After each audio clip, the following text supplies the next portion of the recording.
എല്ലാവർക്കും നമസ്കാരം. ഞാൻ ബ്രൈറ്റ്. ഈ കേരളം ഓൺലൈൻ സർവീസിലേക്ക് സ്വാഗതം. കേരള PSCയുടെ ഓൺലൈൻ എക്സാമിനേഷൻ ഡെമോൺസ്ട്രേഷൻ അല്ലെങ്കിൽ റിഹേഴ്സലാണ് ഇന്നിവിടെ നോക്കുന്നത്. ഇപ്പോൾ സെലക്റ്റഡ് PSC ടെസ്റ്റുകൾക്കാണ് ഓൺലൈൻ എക്സാമിനേഷൻ വരുന്നത്. ഭാവിയിൽ കൂടുതൽ എക്സാമിനേഷനുകൾ ഓൺലൈനാകാം. അതുകൊണ്ട് എല്ലാവരും നോക്കി മനസ്സിലാക്കി വയ്ക്കുവാൻ ശ്രമിക്കുക. ഏതൊക്കെ എക്സാമിനേഷനുകൾ ഓൺലൈൻ ആകണം എന്ന് തീരുമാനിക്കുന്നത് PSC ആണ്.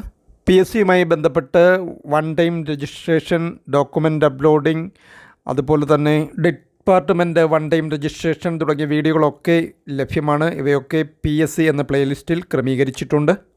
ഇത്തരത്തിൽ ഓൺലൈൻ പ്രോസസ്സുകൾ മാത്രമടങ്ങിയ വീഡിയോകളാണ് ചാനൽ പോസ്റ്റ് ചെയ്യുന്നത്. നിങ്ങളിതുവരെയും ചാനൽ സബ്സ്ക്രൈബ് ചെയ്തിട്ടില്ലെങ്കിൽ ദയവായി ഒന്ന് സബ്സ്ക്രൈബ് ചെയ്തേക്കുക. ഇവിടെ നമ്മൾ PSC വെബ്സൈറ്റിൽ ലോഗിൻ ചെയ്ത് കഴിഞ്ഞാൽ ഹോം പേജിൽ പ്രൊഫൈൽ പേജിൽ താഴെയായി റിഹേഴ്സൽ എന്ന് കാണാം.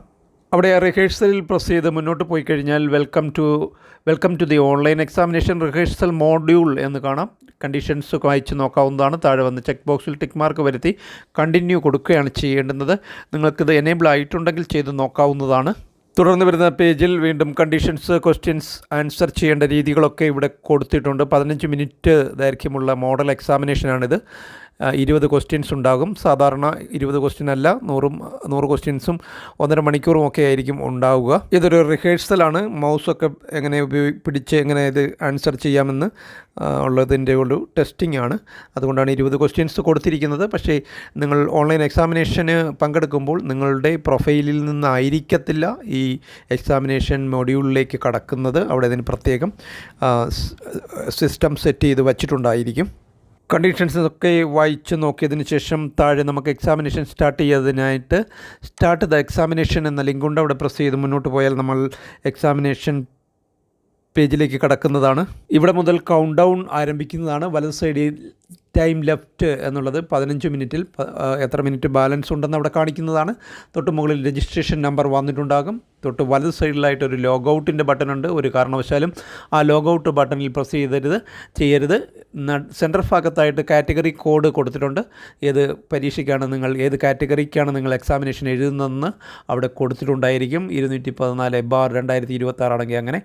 അതുപോലെ തന്നെ ഇടത്തെ അറ്റത്ത് ക്വസ്റ്റ്യൻസ് ഉണ്ടാകും. ഇവിടെ 20 കൊടുത്തിട്ടുള്ളൂ. നിങ്ങൾക്ക് ആക്ച്വൽ ക്വസ്റ്റ്യൻസ് 100 എത്രയാണെന്ന് വെച്ചാൽ അതവിടെ ഉണ്ടാകും. ആൻസേർഡ് ക്വസ്റ്റ്യൻസ് ഓരോ ക്വസ്റ്റ്യനും ആൻസർ ചെയ്യുന്നതിന് അനുസരിച്ച് ആൻസേർഡ് ക്വസ്റ്റ്യൻസിൽ അത് കൗണ്ട് ചെയ്ത് വരികയും ചെയ്യും. ഇവിടെ വലത് സൈഡിലായി ആൻസർ പാലറ്റ് നമ്പർ ക്രമത്തിൽ കൊടുത്തിട്ടുണ്ട്. ഇവിടെ 20 ക്വസ്റ്റ്യൻസിനുള്ള ആൻസർ മാത്രമേ വന്നിട്ടുള്ളൂ. 100 ആണെങ്കിൽ 100 അവിടെ വരും. ഇവിടെ നമ്മൾ ഒരു ക്വസ്റ്റ്യന് ആൻസർ ചെയ്ത് കഴിഞ്ഞാൽ അത് ബ്ലൂയിഷ് ആവും, നീല നിറമാകും. ഒരു ക്വസ്റ്റ്യന് ആൻസർ ചെയ്യാതെയാണ് പോകുന്നതെങ്കിൽ അത് വൈറ്റിഷ് ആയിരിക്കും. ഇനി ഒരു ക്വസ്റ്റ്യന് നിങ്ങൾ ആൻസർ ചെയ്തതിന് ശേഷം നിങ്ങൾക്ക് ക്വസ്റ്റ്യനിലൊരു ഡൗട്ട് ഉണ്ടെങ്കിൽ അത് നമുക്കിവിടെ മാർക്ക് അൺമാർക്ക് ഫോർ റിവ്യൂ എന്ന് കാണാം. അവിടെ പ്രസ് ചെയ്ത് കഴിഞ്ഞാൽ അത് ഓറഞ്ച് കളറിലേക്ക് മാറും. ഇനി ഒരു ക്വസ്റ്റ്യൻ വായിച്ച് നോക്കിയാൽ അതിൻ്റെ ആൻസറിൽ ഡൗട്ടുണ്ട്, പക്ഷേ അതിൻ്റെ ആൻസർ നമുക്ക് കൊടുക്കാൻ സാധിക്കുന്നില്ലെന്ന് കരുതുക. അപ്പോൾ നമ്മൾ ഒരു ആൻസറും കൊടുക്കാതെയാണ് പോകാൻ ഉദ്ദേശിക്കുന്നത്. പക്ഷേ അത് പിന്നീട് നമുക്ക് ഡൗട്ടുണ്ട്, പിന്നീട് ആൻസർ ചെയ്യാമെന്ന് വെക്കുകയാണെങ്കിൽ മാർക്ക് അൺമാർക്ക് റിവ്യൂ എന്നുള്ള ടാബിൽ പ്രസ് ചെയ്ത് കൊടുക്കണം. അപ്പോൾ അത് യെല്ലോ കളറായിട്ട് മാറും. ഈ കളറൊക്കെ പ്രതിഫലിക്കുന്നത് നമ്മളുടെ മുകളിൽ കാണിക്കുന്ന ആൻസർ പാലറ്റിലാണ്. അത് നമുക്ക് നോക്കാം. ഇവിടെ ഓരോ ക്വസ്റ്റ്യനും 4 ചോയ്സ് ഉണ്ടാകും. ABCD അങ്ങനെ 4 ചോയ്സ് ഉണ്ടാകും. അതിന് നേർക്ക് ഒരു റൗണ്ട് ഉണ്ട്. നമ്മുടെ മൗസ് കൊണ്ടുവന്ന് അവിടെ ക്ലിക്ക് ചെയ്താൽ അത് എനേബിൾ ആകും. അതിനർത്ഥം നമ്മൾ ആൻസർ ചെയ്തു എന്നാണ്. ഇവിടെ ഞാൻ റിഹേഴ്സൽ ആയതുകൊണ്ട് ശരിയായിട്ടുള്ള ആൻസർ ഒന്നും അല്ല കൊടുക്കുന്നത്. എനിക്ക് സൗകര്യപ്രദമായ ഒന്നും കൊടുക്കുകയാണ്. ഞാനിപ്പോൾ ആദ്യത്തെ ക്വസ്റ്റ്യന് C എന്നുള്ളതിൻ്റെ നേർക്കുള്ള റൗണ്ട് എനേബിൾ ചെയ്ത് കൊടുക്കുകയാണ്. അതിനുശേഷം താഴെയുള്ള സേവ് ആൻഡ് നെക്സ്റ്റ് കൊടുത്തു പോയാൽ ആ ഒരു ക്വസ്റ്റ്യന് നമ്മൾ ആൻസർ ചെയ്തു എന്നാണ് മനസ്സിലാക്കേണ്ടത്. തുടർന്ന് അടുത്തതിലേക്ക് പോകും. മുകളിൽ നീല നിറത്തിലുള്ള 1 എനേബിൾ ആകുകയും ചെയ്യും. ഇവിടെ ഇപ്പോൾ മൈനസ് മാർക്കൊക്കെ ഉണ്ടെങ്കിൽ ഇതിൻ്റെ ആൻസർ രണ്ടാമത്തെ ക്വസ്റ്റ്യനിലേക്ക് വന്നിരിക്കുകയാണ്. ഇതിൻ്റെ ആൻസർ നമുക്ക് അറിയത്തില്ല, തീർത്തും അറിയത്തില്ല. അത് നമുക്ക് സേവ് ആൻഡ് നെക്സ്റ്റ് കൊടുത്ത് ഇങ്ങനെ തന്നെ അങ്ങ് പോകാം. അപ്പോൾ മുകളിൽ ആൻസർ പാലറ്റിൽ അത് വൈറ്റിഷ് ആയിട്ട് വെള്ളയായിട്ട് തന്നെ കാണിക്കും. ഈ ഒരു എക്സാമ്പിൾ ഞാൻ തുടർന്നുള്ള ഭാഗത്ത് കാണിക്കുന്നില്ല, അതുകൊണ്ടാണ് പറഞ്ഞത്. അത് വെള്ളയായിട്ട് തന്നെ അവിടെ കണ്ടിന്യൂ ചെയ്യുകയും ചെയ്യും. പിന്നീട് നമുക്ക് സേവ് ആൻഡ് പ്രീവിയസ് കൊടുത്ത് വന്ന് വേണമെങ്കിൽ ആൻസർ ചെയ്യുകയൊക്കെ ചെയ്യുകയും ചെയ്യാവുന്നതാണ്. അടുത്ത രണ്ടാമത്തെ ക്വസ്റ്റ്യന് ഞാനിവിടെ ഒരു ആൻസർ കൊടുത്തു. പക്ഷേ എനിക്കതിനൊരു ഡൗട്ടുണ്ട്, സംശയമുണ്ട്. അതുകൊണ്ട് ഞാനിവിടെ മാർക്ക് അൺമാർക്ക് ഫോർ റിവ്യൂ എന്നുള്ളതിൽ പ്രസ് ചെയ്താൽ അവിടെ മുകളിൽ ഓറഞ്ച് ഓറഞ്ച് നിറമായി വരുന്നതും കാണാം. എന്നിട്ട് അതിനുശേഷം സേവ് ആൻഡ് നെക്സ്റ്റ് കൊടുത്ത് അടുത്ത മൂന്നാമത്തെ ക്വസ്റ്റ്യനിലേക്ക് നമുക്ക് പോകാം. അപ്പോൾ അവിടെ ഓറഞ്ച് നിറത്തിൽ അത് കാണിക്കുകയും ചെയ്യും. ഇവിടെ ശരിയായ ആൻസറിന് നേർക്ക് റൗണ്ട് എനേബിൾ ചെയ്തിട്ട് അതല്ല ശരിയെന്ന് തോന്നിയാൽ മറ്റൊന്ന് നമുക്ക് എനേബിൾ ചെയ്യാം.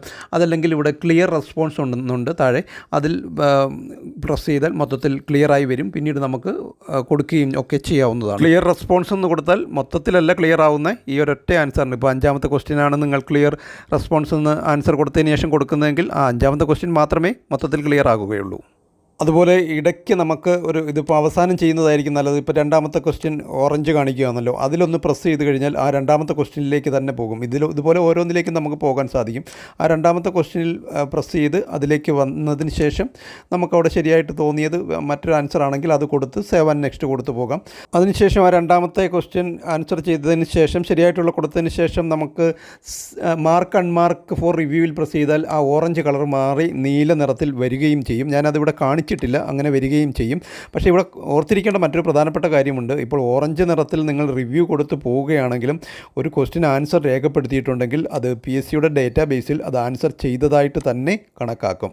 നിങ്ങൾ റിവ്യൂ ചെയ്ത് ശരിയായിട്ട് കൊടുക്കുകയോ കൊടുക്കാതിരിക്കുകയോ ഒക്കെ ചെയ്യാം. പക്ഷേ റിവ്യൂവിന് ഓറഞ്ച് കളറാണ് കൊടുത്തു പോയി. ഇവിടെ രണ്ടാമത്തെ ക്വസ്റ്റ്യൻ നിങ്ങൾ ആൻസർ ചെയ്തു, അത് പിന്നീട് റിവ്യൂ ചെയ്ത് ശരിയായിട്ട് കൊടുത്താലും പിന്നീട് അത് മാർക്ക് റിവ്യൂവിൽ ഒന്നുകൂടെ പ്രസ് ചെയ്ത് നീല നിറത്തിലാക്കി കൊടുത്താലും ഇല്ലെങ്കിലും അത് ആൻസർ ചെയ്തതായിട്ട് തന്നെ പരിഗണിക്കും. അതേസമയം ക്ലിയർ റെസ്പോൺസ് കൊടുത്ത് മൊത്തത്തിൽ അത് ക്ലിയർഡാക്കി കളഞ്ഞാൽ ഈ ഒരു ക്വസ്റ്റ്യന് രണ്ടാമത്തെ ക്വസ്റ്റ്യൻ ഏത് ക്വസ്റ്റ്യൻ ആയാലും അതിന് ആൻസർ ചെയ്യാത്ത രീതിയിലാക്കി കഴിഞ്ഞാൽ അത് അൺആൻസേർഡ് ക്വസ്റ്റ്യനിൽ വരും. പക്ഷേ ക്ലിയർ റെസ്പോൺസ് കൊടുത്തതിന് ശേഷം സേവ് നെക്സ്റ്റ് കൊടുത്ത് മുന്നോട്ട് പോകേണ്ടി വരും. ഇനി നിങ്ങൾക്കൊരു ക്വസ്റ്റ്യൻ ആൻസർ ചെയ്യാൻ കഴിയത്തില്ല, പൂർണ്ണമായി അറിയത്തില്ല, പക്ഷേ എന്നാൽ പിന്നീട് നോക്കാമെന്ന് വയ്ക്കുന്നു. അപ്പോൾ ഒരു ആൻസറും കൊടുക്കാതെ മാർക്ക് അൺമാർക്ക് റിവ്യൂവിൽ പ്രസ് ചെയ്ത് പോയാൽ ഇങ്ങനെ ആ ആൻസറിൻ്റെ നേർക്ക് അവിടെ യെല്ലോ ആയിട്ട് കാണിക്കുകയും ചെയ്യും. ഇവിടെയൊക്കെ ടൈം ലെഫ്റ്റ് എത്ര മിനിറ്റ് ശേഷിക്കുന്നുണ്ടെന്ന് നോക്കണം. ഞാനിവിടെ എല്ലാത്തിനും ആൻസർ ചെയ്തിരിക്കുകയാണ്. മുകളിൽ 20 ക്വസ്റ്റ്യൻസ് ഉണ്ട്, 20നും ആൻസർ ചെയ്തതായിട്ട് തൊട്ടിപ്പുറത്ത് വന്നിട്ടുണ്ട്. ഇനി 1 മിനിറ്റ് 6 സെക്കൻഡ് കൂടി അവശേഷിക്കുന്നുണ്ട്. ഈ സമയത്ത് നമുക്ക് റിവ്യൂ ഒക്കെ നോക്കാൻ കഴിയും. നമുക്കിവിടെ ഓറഞ്ച് കളറിൽ കാണുന്നതിൽ പ്രസ് ചെയ്ത് കറക്റ്റായിട്ടുള്ള കൊടുത്ത് ഒന്നുകൂടി മാർക്ക് അൺമാർക്ക് റിവ്യൂവിൽ പ്രസ് ചെയ്ത് കഴിഞ്ഞാൽ അത് നീല നിറത്തിലായി മാറും. അങ്ങനെ നമ്മൾ പിന്നീട് കുറച്ചൊന്ന് വെയിറ്റ് ചെയ്ത് കഴിഞ്ഞാൽ നമ്മൾ ഇങ്ങനൊരു പേജിലേക്ക് ഓട്ടോമാറ്റിക് എത്തിച്ചേരുകയും ചെയ്യും. ഇവിടെ ഒന്നും ചെയ്യാതെ തന്നെ ഓട്ടോമാറ്റിക്കായിട്ട് ഈ ഒരു പേജിലേക്ക് എത്തിച്ചേരുകയാണ് ചെയ്യുന്നത്. നമ്മൾ വെയിറ്റ് ചെയ്താൽ മാത്രം മതി. റിവ്യൂ ഒക്കെ ചെയ്ത് എല്ലാത്തിനും കഴിവതും കറക്റ്റ് ആൻസർ കൊടുത്തതിന് ശേഷം വെയിറ്റ് ചെയ്താൽ ഇങ്ങനൊരു പേജിലേക്ക് നമ്മൾ എത്തിച്ചേരും. ഇവിടെ you have successfully completed the examination എന്ന് കാണിക്കുകയും എൻ്റെ സ്റ്റാറ്റിസ്റ്റിക്സ് താഴോട്ട് കാണിക്കുകയും ചെയ്യും. ഇവിടെ എക്സാം നെയിം റിഹേഴ്സൽ എക്സാം എന്നാണ് ഇവിടെ കൊടുത്തിരിക്കുന്നത്. ആക്ച്വൽ എക്സാമിൻ്റെ പേരായിരിക്കും നിങ്ങൾക്ക് അവിടെ ഉണ്ടാവുക. എക്സാം ഡേറ്റും ടോട്ടൽ ക്വസ്റ്റ്യൻസ് ഉണ്ടാകും. അതേപോലെ ക്വസ്റ്റ്യൻസ് അറ്റൻഡഡ് എന്നേ ഉണ്ടാകൂ. ഇവിടെ 20 ക്വസ്റ്റ്യൻ നമ്മൾ അറ്റൻഡ് ചെയ്തിട്ടുണ്ട്. ക്വസ്റ്റ്യൻസ് അൺഅറ്റൻഡഡ് നമ്മൾ അറ്റൻഡ് ചെയ്യാത്തത് ഉണ്ടെങ്കിൽ അവിടെ കാണിക്കും. ഇവിടെ 0 വന്നിരിക്കുന്നത്. നിങ്ങളുടെ പ്രൊഫൈലിൽ നിന്നും ചെയ്ത് നോക്കാവുന്നതാണ്. എല്ലാവർക്കും ചെയ്യാൻ കഴിയില്ല എന്ന് നേരത്തെ പറഞ്ഞു.